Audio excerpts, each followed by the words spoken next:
My body started shaking uncontrollably.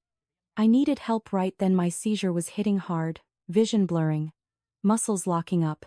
But my sister locked me in the room and said, "This isn't my problem, stay where you are." Instead, my family thought I was faking it all to ruin the night. I'm Sienna Patel, 17 years old, and I've lived with epilepsy since I was little.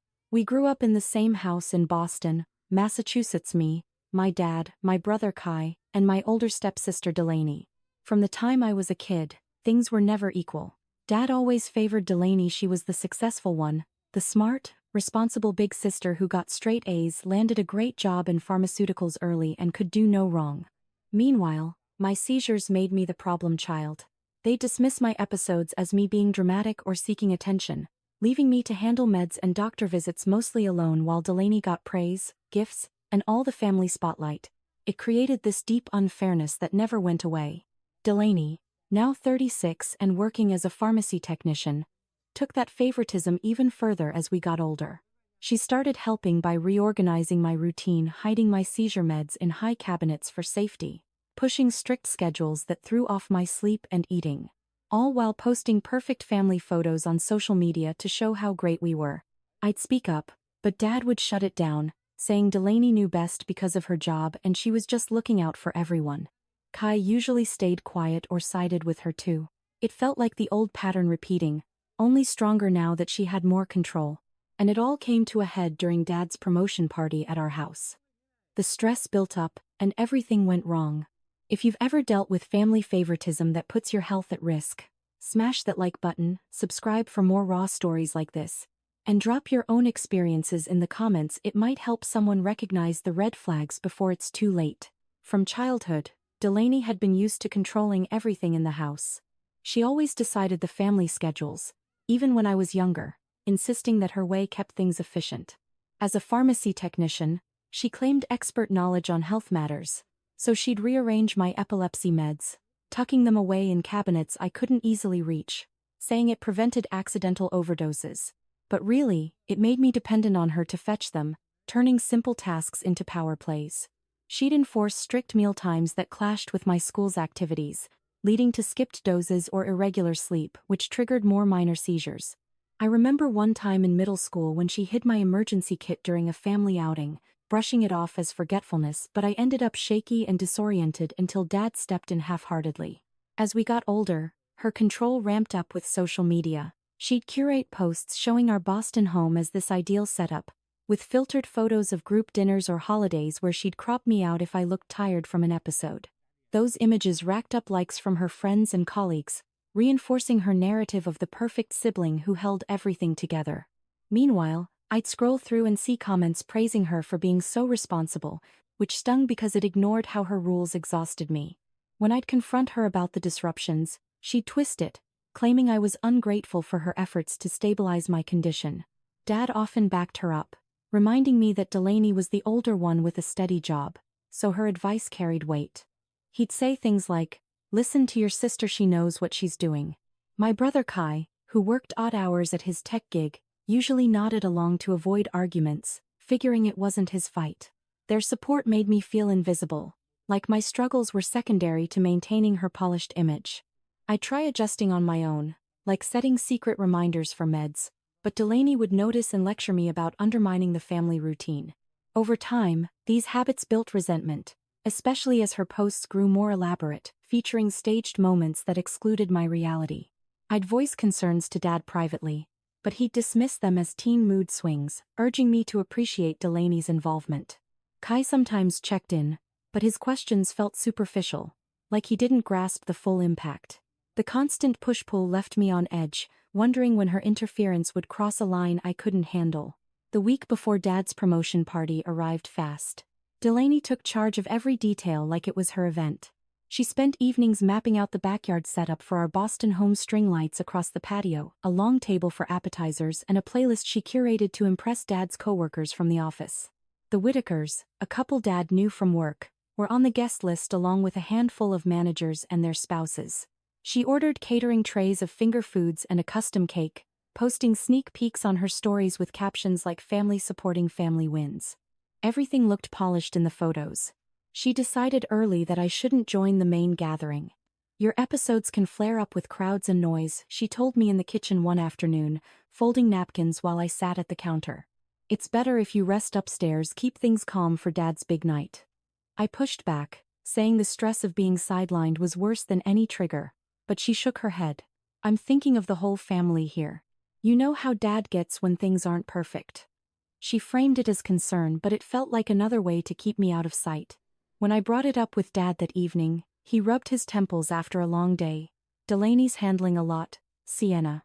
If she thinks it's safer for you to stay low-key, let's trust her judgment. Your brother's coming too, he can check on you. Kai, who had just walked in from his shift, shrugged. Yeah, sounds reasonable. No point risking a big scene if you're not feeling great. Their quick agreement stung. It echoed the old pattern where my input got brushed aside for Delaney's plans. I tried explaining that isolation made my anxiety worse, which could actually trigger seizures, but Dad waved it off. We're all on the same team. Just relax that night. Delaney kept reinforcing the idea in subtle ways, leaving my meds on the upstairs dresser so you don't have to come down, turning down the volume on the living room speakers during setup to avoid overstimulation. She even suggested I wear noise-canceling headphones if I wanted to listen from my room. It built this quiet pressure, making me feel like an outsider in my own home. By the end of the week, the house smelled of fresh flowers and grilled food, but the excitement felt one-sided. I counting down, hoping the party would pass without incident, though deep down I sensed the tension rising. The night of the promotion party finally came. Music drifted up from the backyard as guests arrived, their laughter mixing with the clink of glasses. I stayed upstairs at first, trying to stay calm like Delaney suggested, but the noise and the skipped dinner from her strict schedule earlier that day started to hit me. My head throbbed, then the familiar warning signs crept in, tingling in my arms, a wave of dizziness, my vision spotting like static.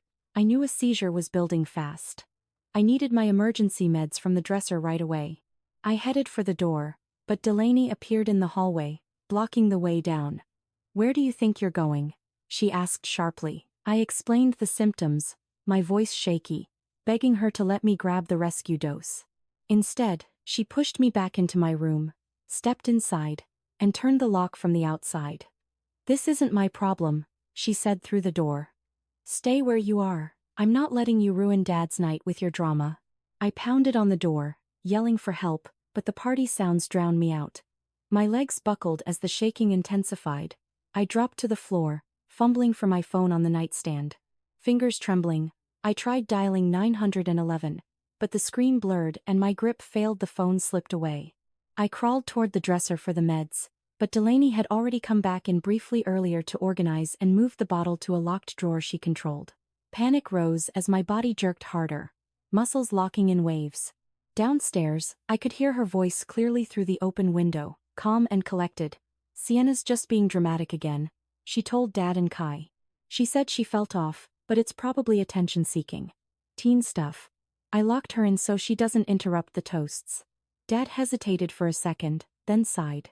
She's done this before, exaggerating to get noticed. Let's not make a scene tonight. Kai added. Yeah. If it was real, she'd have said something earlier. Probably just nerves. The words cut deep even as the seizure took over fully. My limbs convulsed, teeth clenching, consciousness fading in and out. I heard the cheers from the cake cutting below, the applause for Dad's promotion speech, while I lay helpless on the carpet, alone in the locked room. The shaking wouldn't stop, and no one came. Inside the locked room, everything narrowed to survival. My body jerked in violent waves on the carpet, each convulsion stealing more control. I managed to drag myself closer to the nightstand where my phone had fallen. With one hand clamped against the floor to steady myself, I reached out, fingers brushing the edge. The screen lit up dimly, low battery warning flashing, but I tapped emergency call anyway. The digits blurred as another seizure surge hit. I pressed send, but the call dropped before it connected properly. A weak, garbled tone echoed once, then silence. I tried again, whispering help into the receiver, but my voice came out slurred and broken. The phone slipped from my sweat-slick palm, skidding under the bed. Desperate, I crawled after it, muscles burning, but the convulsions intensified. My legs kicked involuntarily, knocking over a lamp that crashed loudly. Downstairs, the music and chatter continued without pause. No one seemed to notice the noise from up here. Time stretched in fragments. I focused on breathing between spasms, willing the seizure to pass, but it dragged on longer than usual without meds. Consciousness flickered like a faulty light, bright flashes of the ceiling fan, then black. In one clear moment, I heard footsteps in the hallway outside my door, but they paused only briefly before retreating back downstairs. Probably Delaney checking to make sure I stayed put. The seizure finally began to ease after what felt like forever, leaving me limp and exhausted on the floor. My breathing came in ragged gasps, heart pounding erratically. I couldn't move much, but I heard distant sirens growing closer. Someone must have called from outside. A neighbor, maybe, who caught the crash or my muffled cries through the open window. Minutes later, pounding on the front door echoed through the house. Voices rose, Dad's surprised tone, then urgent commands. Footsteps thundered up the stairs. The lock clicked, and the door flew open. 2 paramedics rushed in. One knelt beside me immediately. "I'm Tatum Greer," she said calmly, checking my pulse and pupils. "Seizure history?" I managed a weak nod, mumbling about epilepsy and missed rescue dose. She radioed for details while her partners set up oxygen and prepared an IV line for anti-seizure medication. They worked quickly, stabilizing my vitals, loading me onto a stretcher. As they carried me down the stairs, I caught glimpses of the party frozen in place. Guests staring, Dad looking shocked, Kai frozen mid-step with a drink in hand, Delaney standing off to the side with crossed arms. Tatum spoke firmly to Dad as they passed. "This is serious postictal state, possible status if untreated longer. We're taking her to the hospital now." The cool night air hit my face as they wheeled me out to the ambulance.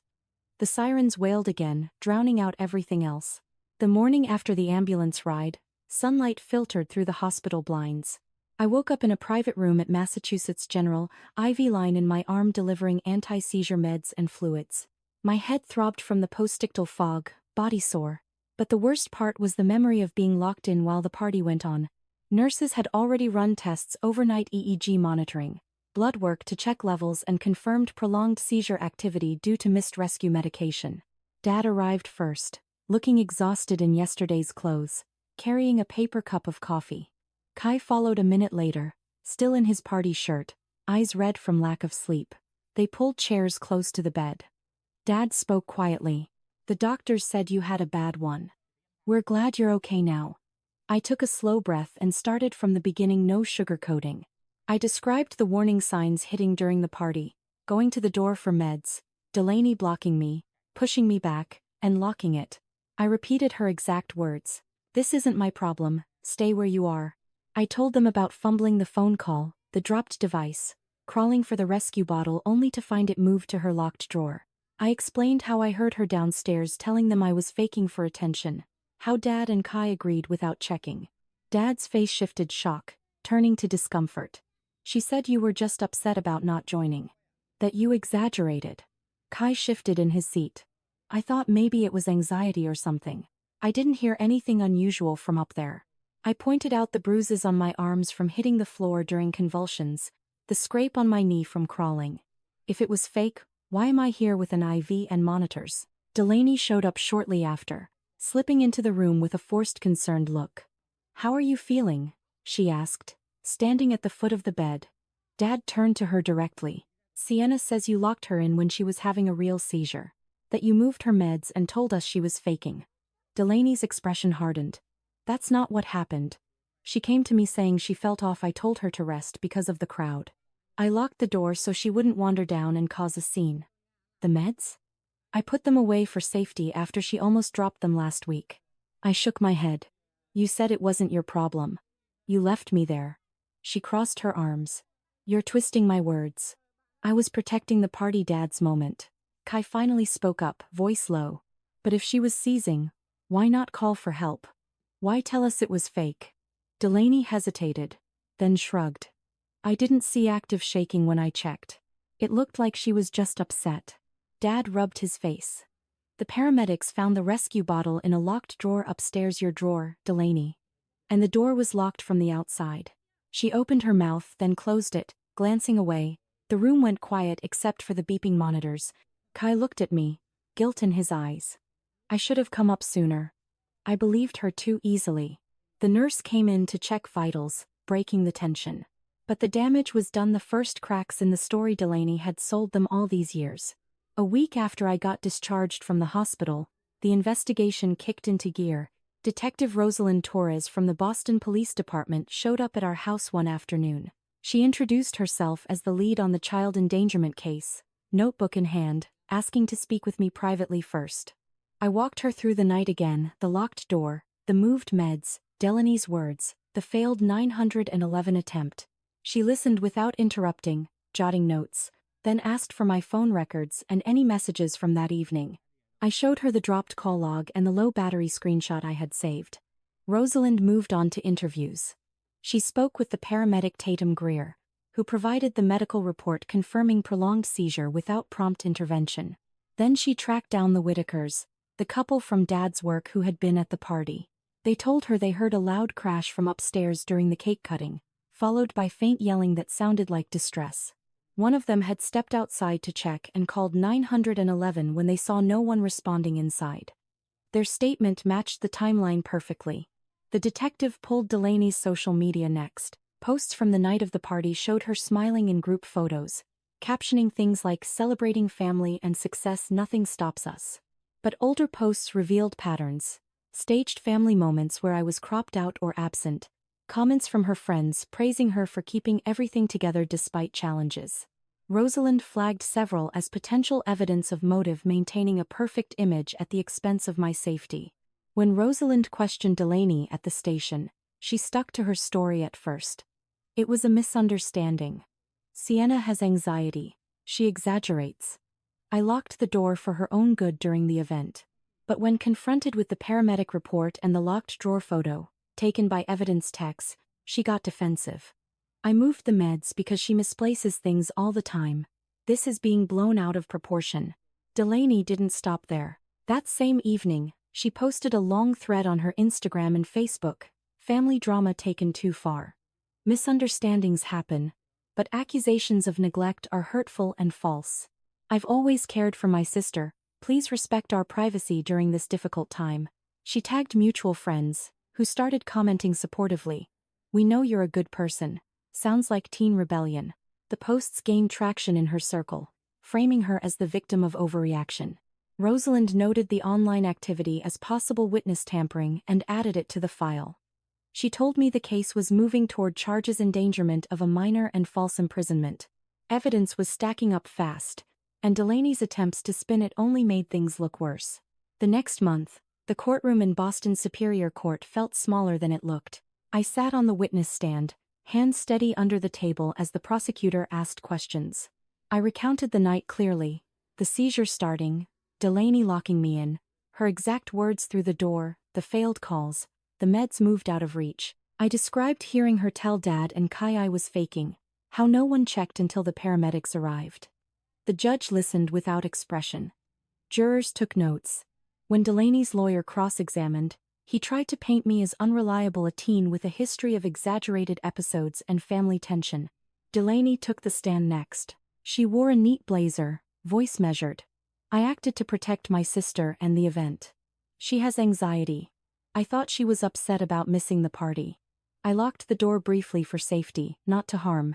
Her lawyer introduced character witnesses, friends from work who testified she was responsible and caring. She even submitted screenshots of her posts after the incident, framing the accusations as a miscommunication blown up by stress. The defense argued no intent to endanger, just poor judgment in a chaotic night. But the prosecution countered hard. They played the 911 audio from the neighbor's call, faint yells and crashes in the background. Tatum Greer's medical report showed untreated seizure lasting over 20 minutes, risking status epilepticus.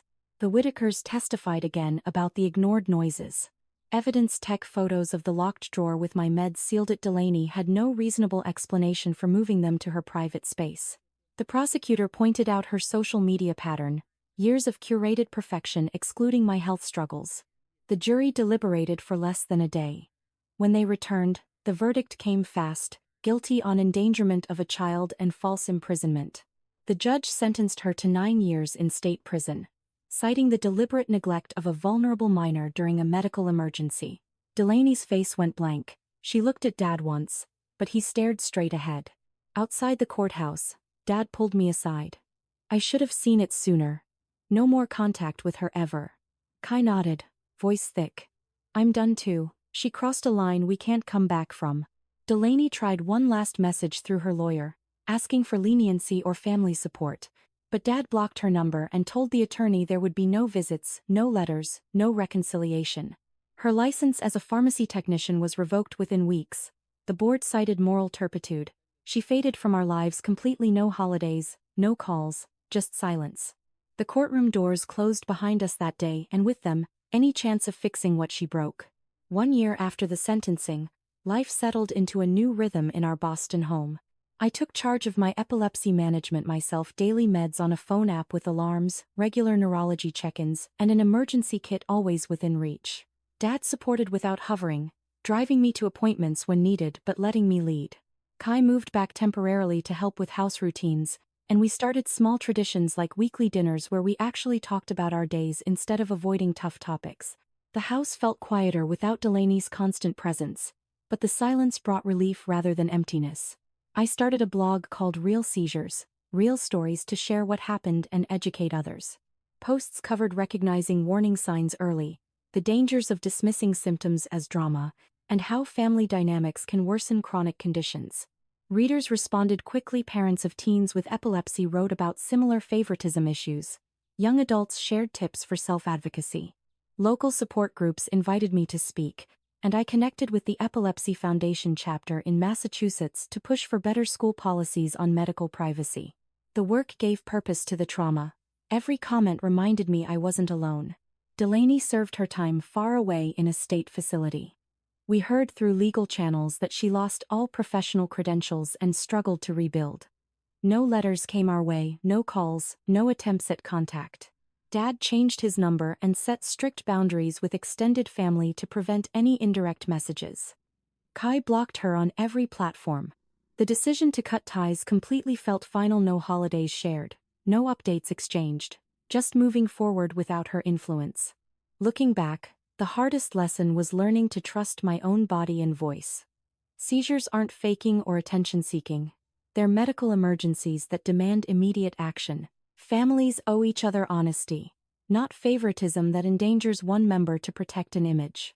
True support means listening, checking facts, and prioritizing health over perfection. From this experience, I found strength not just surviving, but turning pain into advocacy that might prevent someone else's isolation. Today I stand steadier, meds managed, future clearer. The past shaped me, but it no longer defines our home.